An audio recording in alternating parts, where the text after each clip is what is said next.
BPL এ 5 দল চূড়ান্ত করার পর এবার দলগুলোর নামও চূড়ান্ত করে ফেলেছে বাংলাদেশ ক্রিকেট বোর্ড। অপরিবর্তিত রয়েছে শুধুমাত্র দুটো ফ্র্যাঞ্চাইজির নাম, রংপুর রাইডার্স এবং ঢাকা ক্যাপিটালস। আর নতুন যে তিনটা ফ্র্যাঞ্চাইজি তাদের নামগুলো ঠিক করে ফেলা হয়েছে। সেই ক্ষেত্রে চট্টগ্রামের নাম হচ্ছে চট্টগ্রাম রয়্যালস, রাজশাহীর নাম হচ্ছে রাজশাহী ওয়ারিয়ার্স এবং সিলেট টিমের নাম হচ্ছে সিলেট টাইটান্স। সো দলগুলোর নাম আপনাদের কেমন লাগলো ডেফিনেটলি জানাবেন। এর ভেতরে একটা দল অবশ্য কিছুটা কি বলবো যে নাম পরিবর্তনের অনুরোধ করেছে, সেটা হচ্ছে রাজশাহী ওয়ারিয়ার্স। তারা আসলে নামটা পরিবর্তন করার জন্য অনুরোধ করেছে বাংলাদেশ ক্রিকেট বোর্ডকে। দেখা যাক তারা সেই অনুরোধ রাখে কিনা।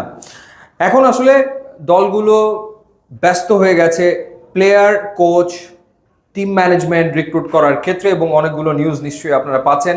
এর ভেতরে একটা খবর তো জেনেছেনই যে রিশাদ হোসেন তিনি আসলে বিপিএল এ খেলছেন না, তিনি চলে যাচ্ছেন বিগ ব্যাশে।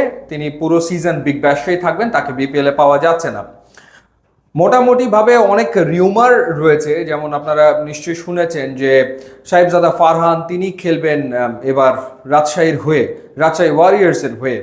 তো এখন পর্যন্ত কনফার্ম নিউজ যেটা, সেটা হচ্ছে মেহেদী হাসান মিরাজ তিনি সিলেটের হয়ে খেলছেন এবং তিনি সিলেটের ক্যাপ্টেন্সি করবেন, অধিনায়কত্ব করবেন, এটা মোটামুটিভাবে নিশ্চিত খবর। পাশাপাশি ন্যাশনাল টিমের আরেকজন প্লেয়ার নাসুম আহমেদ তিনিও আসলে সিলেটে খেলবেন। এই দুজন কনফার্ম বলা যায়। আর রাজশাহীর ক্ষেত্রে যে নামগুলো শোনা গিয়েছে, যেমন তানজিদ তামিমের নাম আপনারা শুনেছেন। তানজিদ তামিম গত সিজনে ঢাকা ক্যাপিটালসের হয়ে খেলেছিল, সুতরাং এই সিজনে তানজিদ তামিম কোন টিমের হয়ে খেলবে সেটা নিয়ে তো অনেকেরই আগ্রহ রয়েছে। রাজশাহীর পক্ষ থেকে তানজিদ তামিমের সাথে যোগাযোগ করা হয়েছে, কিন্তু এখন পর্যন্ত ফাইনাল হয়নি। সাহেবজাদা ফারহানের ব্যাপারে রাজশাহীর আগ্রহ রয়েছে, কিন্তু সেটাও চূড়ান্ত নয়। এছাড়া রাজশাহীর পক্ষ থেকে মুস্তাফিজের সাথে যোগাযোগ করা হয়েছে, সাইফ হাসানের সাথে যোগাযোগ করা হয়েছে। সাইফ হাসান সবশেষ আসলে রংপুর রাইডার্সের হয়ে খেলেছিল, তার সাথে যোগাযোগ করা হয়েছে। সুতরাং এখন যে বিষয়টা হচ্ছে সেটা হচ্ছে যোগাযোগ চলমান রয়েছে বিভিন্ন দলের সাথে। এখন ক্রিকেটারদের যোগাযোগ আসলে চলছে, কিন্তু নিশ্চিত করে এখনই কিছু আসলে বলা যাচ্ছে না, সেটার জন্য হয়তো আর একটু সময় প্রয়োজন হবে। তো রাজশাহী একটা শক্তিশালী দল গড়তে চলেছে বা সেই উদ্যোগ তারা নিয়েছে।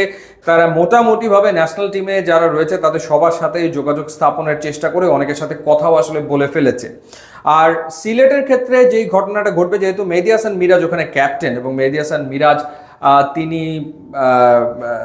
অনেক প্লেয়ারের সাথেই কানেক্টেড, সুতরাং মিরাজ খুব সহজেই আসলে সিলেট টিমটা গুছিয়ে ফেলতে পারবেন, এটা তো আসলে বলাই যায়। আর ওভারঅল বিদেশি ক্রিকেটারদের সাথে তো কথা বলে সেই চুক্তি করতে সময় লাগবে, সেই চেষ্টাটা সবাই শুরু করেছে।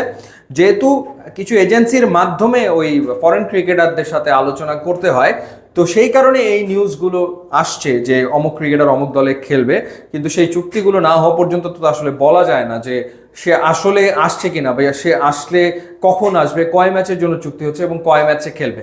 সো দেখা যাক, লেটস সি।